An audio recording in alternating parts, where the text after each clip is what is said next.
Hello, beautiful artisans. Welcome to Echo Art with Carmella-T. I am sitting on the floor because we are going to start our Boro-Sashiko inspired quilt slash and or utility apron. So either or that you want to make, or whatever it is you're going to make. You can make it a wall piece, a quilt. You can make it a rug. I mean, you can make it anything you want. So with that, if you are new to the program, we create with all recycled materials, fabrics, and supplies. And we work with organic fabrics also. And if you're coming back, thank you so much for coming back. I love your comments, your suggestions, and I know a lot of you really love this project. Now, I wanted to get a really good angle on this project today because some of you on the last project, because the width and length of the fabric was such that I was working to try to do a lot of the design on part one. And so what we're going to do is we'll just do the first row or so you can get a really close view. And you can see that I kind of have part of it sitting on my lap. Now, for those of you who are new to creating a Boro-Sashiko inspired quilt, what you need is, if you don't have a Sashiko needle, you need at least an embroidery needle. That's what I use for a large amount of the time, and lacy crochet threads. So, and the lacy crochet threads, I will show you. And I'll just get those for you right now. And I am using different colors. So we have this blue, a light blue, and cream colored threads. So I threaded a couple of them already. And you can see that the embroidery needles are slightly larger than a regular sewing needle. So why do you not use regular sewing thread? And I can hear some people saying, well, Carmella, I can use nylon thread. It's super strong. And you can, but the cotton threads seem to, in my opinion, flow and feel better with the stitching. But it doesn't mean that you can't use a different type of thread. So with that, I'm going to put this over here. And so what I got out is, and I was trying to make myself comfortable over here because the sun has been flooding in today. We have had single digit weather here and snow like every day. But today it's beautiful and sunny, and so the sun's coming in, so I got all the curtains closed. So with that, I took out a drawer, and I was showing this to you yesterday, kind of prepping a little bit for different pieces to use. Some of these pieces you can see I ripped, and you can see the edges of them, and what you can do with those is just simply snip them, just hold them over your bin and just kind of snip those little threads just to neaten up your piece of fabric if you feel like you want to iron. Some people ask me, well, how come we don't see you ironing? And you can iron the pieces. If you feel that they need that, that's something absolutely. And the other thing is, like you see this, they're serrated. I just love that. This is an artisan friend gave me this particular, gave me these fabrics, and they're all serrated. So you can cut them like that too, because then when you overlap or underlap whatever you're doing with your design that's serrated, you can certainly have that type of cut. So with this, even with your raw edges. So for those of you also that are new and you're wondering, well, we answered the question the other day about these patches being folded. When you're doing traditional piecework, quilt piecework, you're taking these edges, right? I'm just going to show you. You're taking, most of you already know this, but you take your edges and then and you're kind of putting them right, like back to back like that, and you're sewing them, and then, you know, you iron and you have them in the front, what you call like seamless, right? Or you're not seeing any thread. So Sashiko stitching is all visible stitching. So you don't have the you don't fold them anyway like that. Now there's two schools of thought. Some people will fold it. If you fold it, you want it folded. Just keep in mind it gives you another layer of fabric to sew through. And then if you're folding this one, it gives you another layer, and it can get bunchy and it can get difficult to sew. So typically the ancient method is that they would just overlap their fabrics, and the reason they did it like that is because a lot of the cotton fabrics were very, very thin. So with that, I'm just going to take a little bit here, a few of these I'm going to just put here in a pile, and choose to start laying these out, and then I'll put the camera down and you can see how we're going about this. Now, when you're making your so the size that I'm using is, this size is 40 by 34, and it's a nice loose size. It feels very good. The other size, it was 40 width, but then it was about 44 length. So, but the whole piece was 44, and then I folded the ends. So what you can do, whatever you want, you know, maybe you make it a little bit, maybe you make it like 44 by 44, and then you can come back around if you're sizing it for yourself for a utility apron. Utility aprons or sizes, I think 40 by 40 in that range is a good average size. And then if you go up from there, maybe it's a little larger. So this one I'm making like 44 by 42. That's what this fabric is down on the floor right now. So this is what I'm doing. I'm picking, I really, now there's a couple things you can do. You can choose a theme. Let's say you choose a theme of all flowers, and I have lots and lots of flowers, and but I don't think I'm going to do that because I kind of want to mix it up a bit. But you can pick a theme, and you can also consider, if you're making this piece as a utility apron, when you're getting to the center of it is going to be in the front. Now you can consider it or you cannot consider it, and just kind of make it by just how you feel with and that's kind of what I'm going to do, because I really don't want to worry too much. I think all of these pieces are beautiful, so I don't want to worry too much about what's right smack in the center.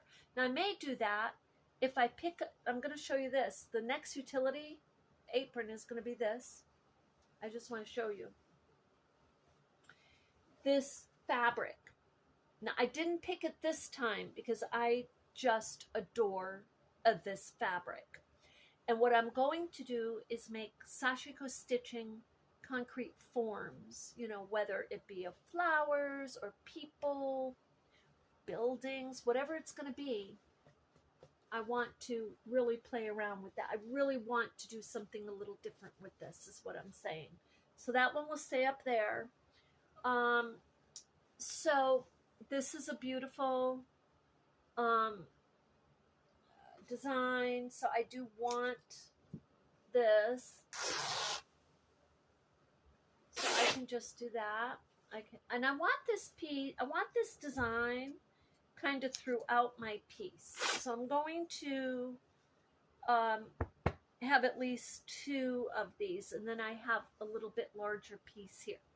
Now, as I was saying in the video yesterday, giving you an idea of the sizes of these fabrics, you can choose, oh, the threads just came out of the needles. Well, we'll rethread those we will rethread those before, of course, we sew.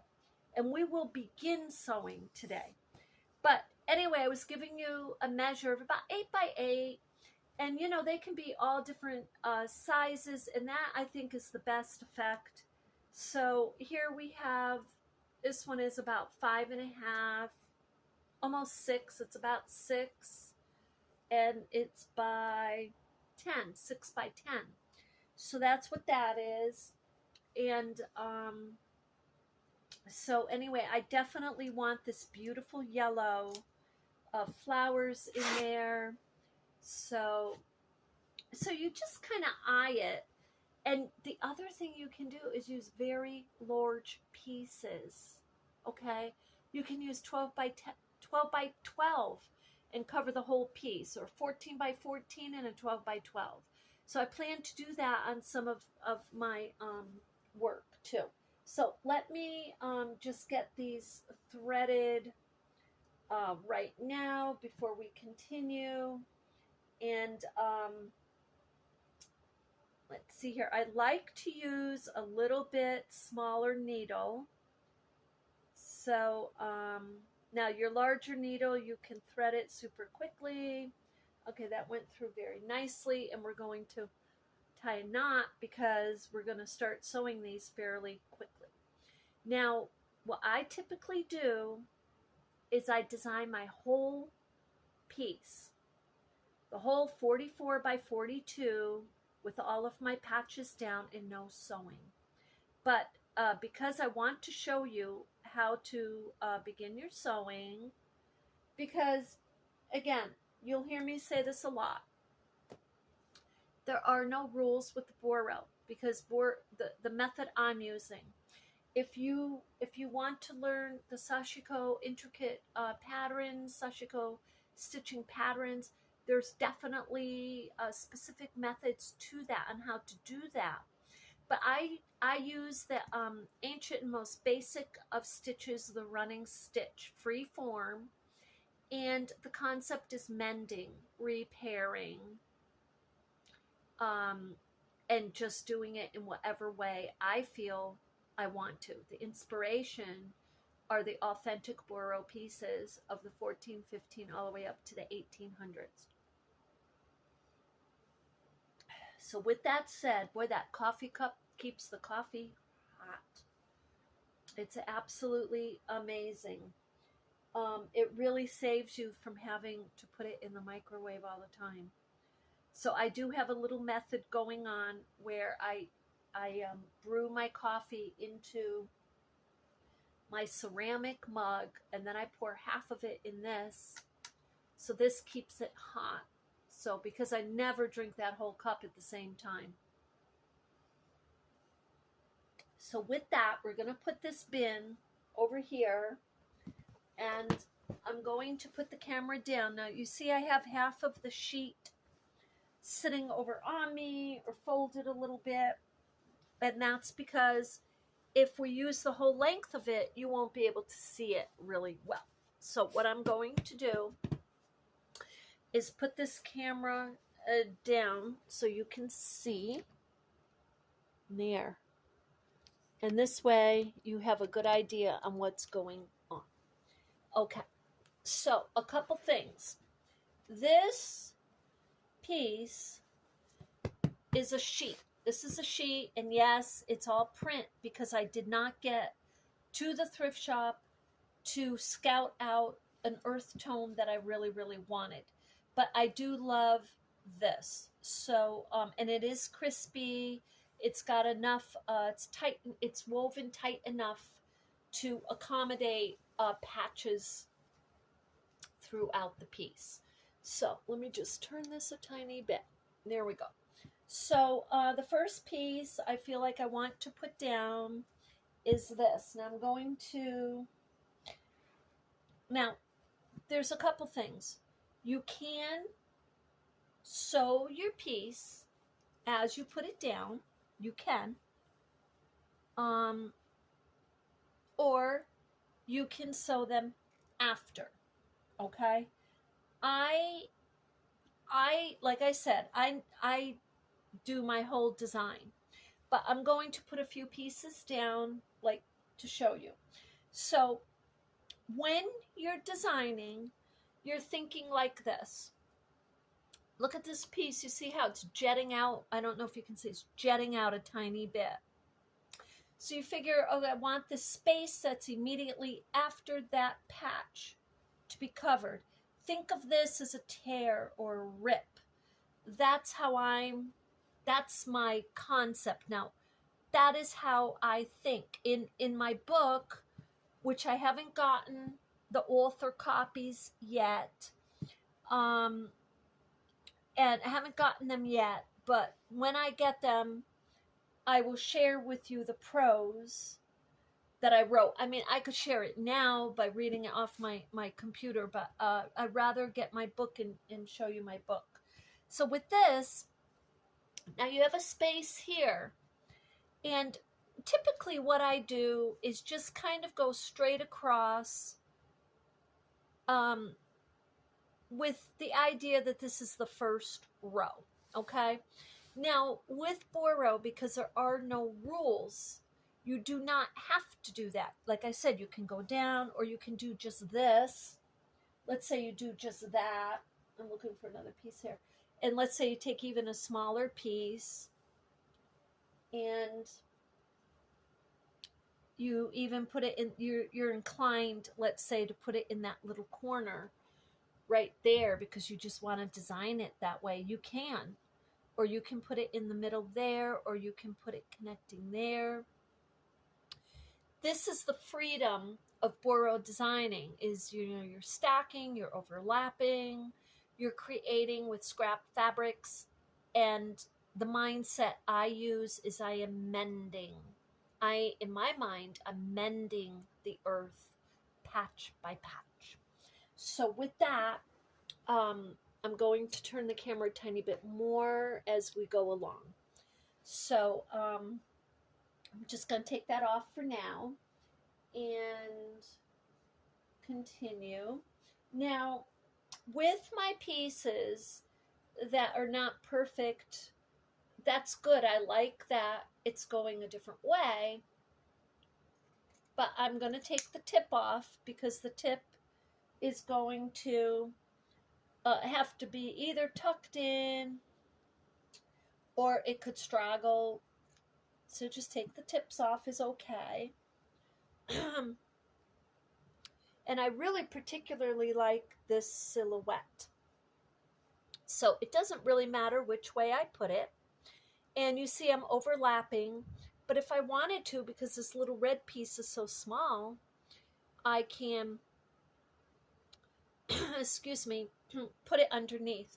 Now what's important, you notice here, is this is coming out about 2 inches. Oh, let me turn this for you. This is coming out about 2 inches, and this is at least 1/8 of an inch, or even more. That's maybe 1.5 inches. But you want at least 1/8 of an inch. You want at least 1/8 of an inch when you are overlapping or underlapping. So that's important. Excuse me. So when I go over it here, you see? Now, if you don't have it at least 1/8 of an inch and you're putting them like side by side like that, when you sew them, you're going to have that space amplified or emphasized, and it could cause you problems. It will not be a strong adhering sew. So you want it to be strong, and that's the way you get that, is make sure that they're over or underlapping really, really well. So look how lovely that is. Those designs already are just beautiful. So let's do a few more over here, and then we will do some sewing.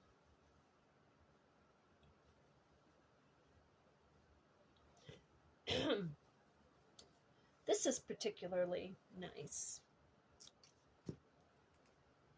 Now see, I'm ripping it. Almost didn't really go with the grain there, but it did rip.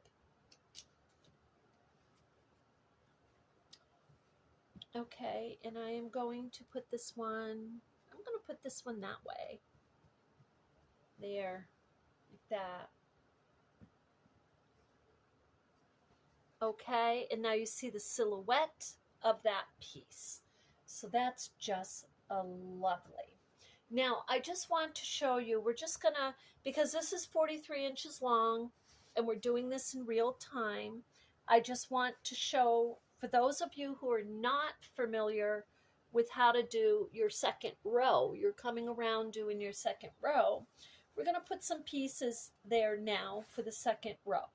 So we did 1, 2, 3, 4, 5. Okay, so we're going to start our second row. Now, the way you want to think about it is the space immediately next to that patch that you have wherever you're working, and below it, or wherever it is, though that space you want covered somehow. You want to cover it. So this is perfect example because this is actually open. So again, we want 1/8 of an inch. So I really like the Aztec design. So I'm going to put this one underneath about 1/8 of an inch.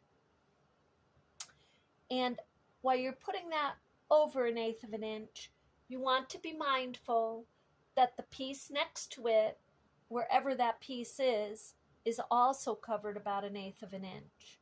So that's how that one comes out, like that. And this is a perfect example because you have this space and this space. So your next piece, you want to consider, you're like, now, I want to explain something to you before, I guess a good way to do it is just show. So, sometimes what beginners will do is, I'm just going to take this, get a larger piece here for you. Sometimes what a beginner will do is not realizing they have the option to take a piece and cover this 1/8 of an inch, 1/8 of an inch, 1/8 of an inch, 1/8 of an inch on all sides, overlapping. You want to make sure that that's covered. Sometimes what they'll do is take a piece, a big piece, and cover it. Okay, so now what's going on here? A couple of things. You're now covering these pieces. I mean, which you could have that option, certainly. You could even have the option to put this underneath. But I want to talk to you about the repercussions potentially. However, you do have the option to put it underneath. Okay, and you have to be mindful now you have spaces here. But what happens is now you're inching up. You're starting to take these fabric pieces and you're moving them up. So you're not progressing in your design down. So that's why if you focus on the spaces immediately, this is like my method, to be honest. I don't know if the teachers out on Boro teach that, but my method and from experience is that if you do that, you're always up about 1 inch or 2 more than you need to be, and you don't progress. This way, about 1/8 of an inch right there. So we're going to get some fabric and I'll show you.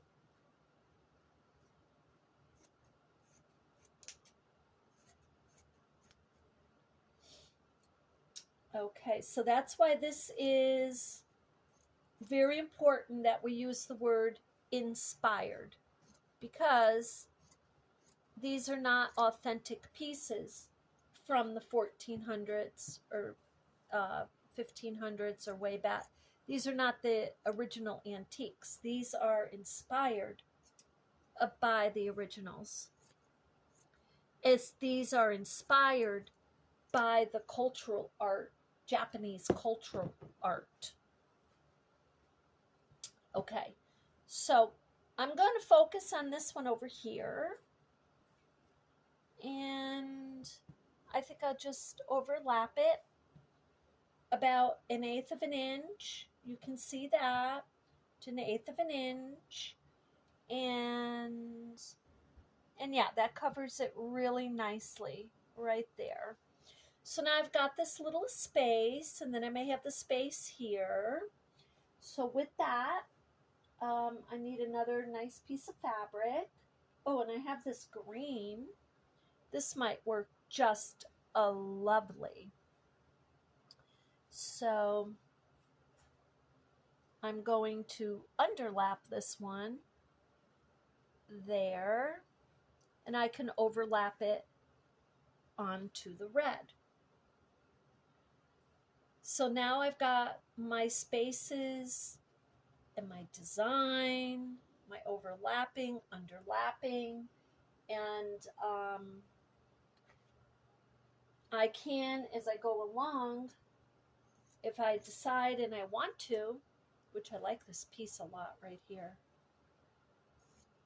the red is going to be a theme. It's not going to be a theme, but it's going to definitely be popping up here.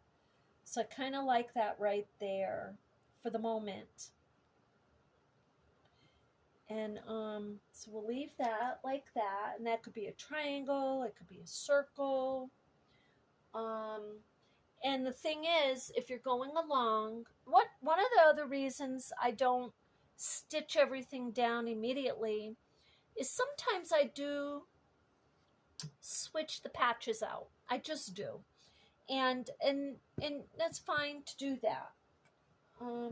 Okay, now we've got this beautiful, beautiful color. So we're going to add some of this. And then we're going to sew. So I'm going to show you on this next part how to, excuse me, cover that. And you can see that I'm ripping this.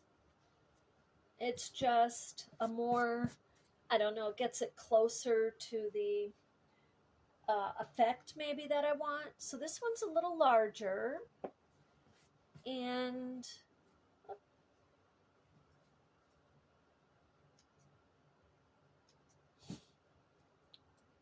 okay.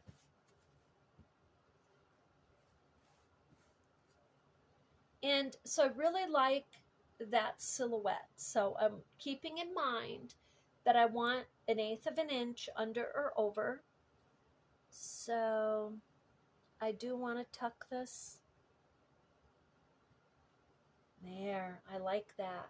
This green though is kind of throwing me off a tiny bit. I'm not sure why, but I want to put something else there. So let's see, I do have this, and oh, this is maybe what I'm looking for here. So whatever really catches my eye, I kind of go with. This is lovely. So I'm gonna put this under here. I'm gonna bring my red out because I do like this red. There. Okay. And like I said, there's no rules. Now, if you do want, I'll bring this up a little here. There. Now, if you do want a specific pattern and you want your patches to be the same, you certainly can do that. But this is how this is coming out. So what I'm going to do is I'm going to put some pins in this, and we're going to start sewing. So I'm going to move all of this over here so I can get on an angle that's good. And we'll put this back down there. So right there. And hopefully we don't lose our threads again. And now there's a few different ways that you can sew. It's up to you, right? You can go all around the edge, which is typically what I do after I have all my pieces in. I go all around the edge, and then you can kind of do vertical all the way down and horizontal stitches so that you're catching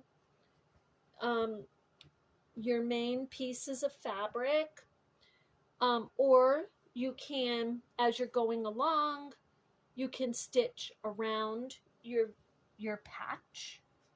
And again, because I create inspired pieces, this is how I typically do it.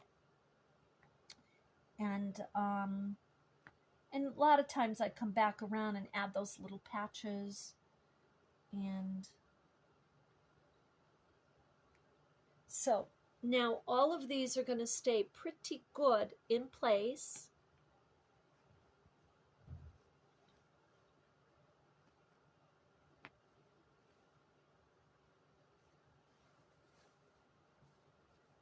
And this green piece right here, we can do a couple things.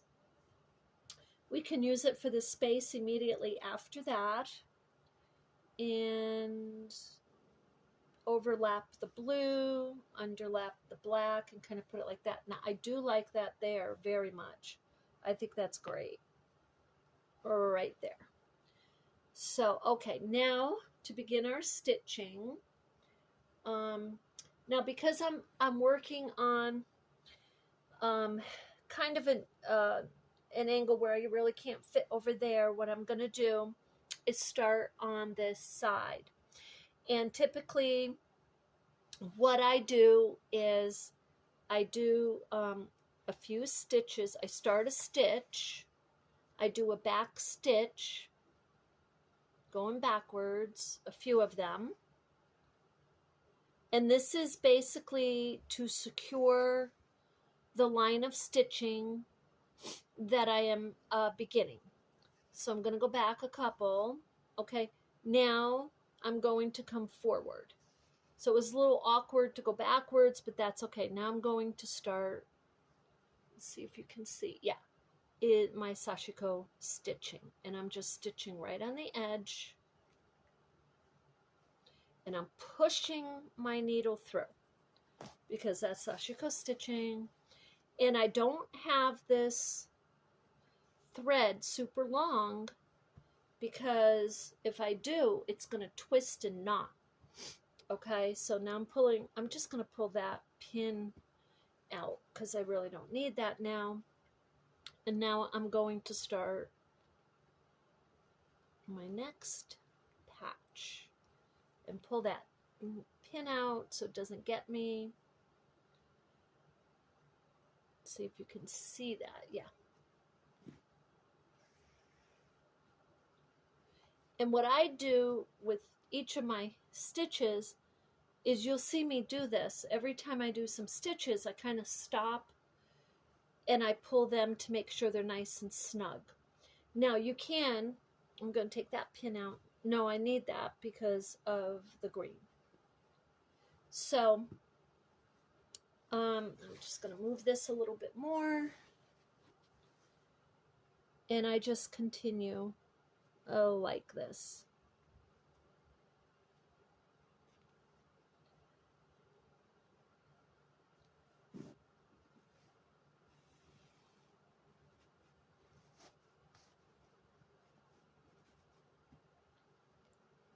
You see how beautiful that's already coming out. And pull this down so you see the camera. Now, when you're on the edges here, like that, you always have the option to do a back stitch. You see that stitch caught it. There's a stitch there. But if it didn't, excuse me, you can always do a back stitch to catch that. Or you can just, you know, as you come along and do more stitching, if you do over stitching like I do, those over stitches will catch probably every part of the fabrics that you need it to catch.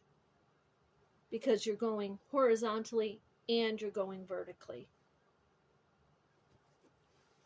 Pull this way. Okay.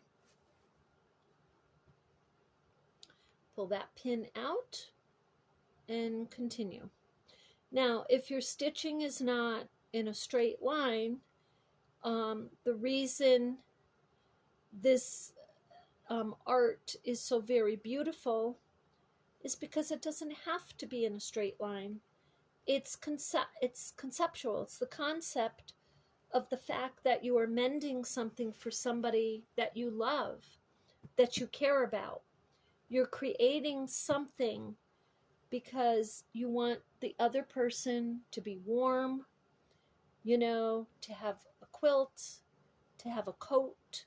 This is what the Sashiko, what the concept is about. It goes back to being created out of necessity. So,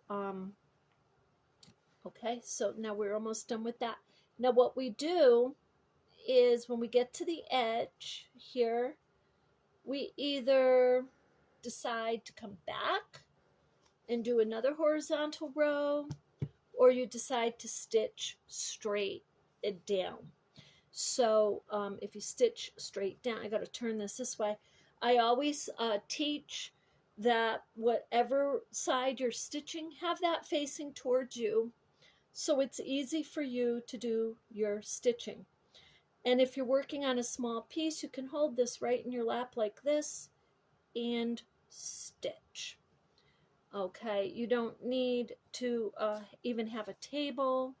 You can just kind of work it like that. So that is how we begin, and I hope that that helps you with your beginning of your Boro-Sashiko inspired project. And if you have any questions, I'm just looking where I put my coffee. I don't want to sit on it. If you have any questions, please let me know. I am happy to answer and help you along. Specifically, if I can answer you via through the little texting there, or the mail on YouTube, I will answer you that way. If I think there's other things to be said, I'll definitely just do a video for you on it. So with that, I hope you have a beautiful day. And what I am going to do is continue this project, and then we're going to come back around together, and I will show you and share with you the progress of this project, and answer questions as we go along. And then when it gets to the part that the project is complete, all the patches are on, and we're ready to make the utility apron, for those of you who want to come along with me, let me give you this tip probably now. Think about what you want for straps. Now there's many different things that you can use of scraps that have pieces already sewn onto them that you can use for a strap, and it would be beautiful and very easy. So this happened to be the hem of this piece of fabric that I was using. So I cut it evenly right in half, and it worked perfectly. Measure the length, and we'll talk about that more, what these lengths should or shouldn't be. So you can also consider belts. Okay, a belt. Maybe it's extra long, or maybe you've got two of them that are the same. Maybe they're fabric belts, so you can consider that. You can consider the hem of the sheet that you're working with. The hem is already sewn beautifully, so the sides are finished. So anyway, those are a couple of ideas. So with that, I hope that that helps, and let me know how your project is coming along. And we will continue this beautiful, beautiful project. I would say again in a couple of days. Today's Sunday, and you need at least a day to be viewing the videos. So you have a beautiful evening. Love and light.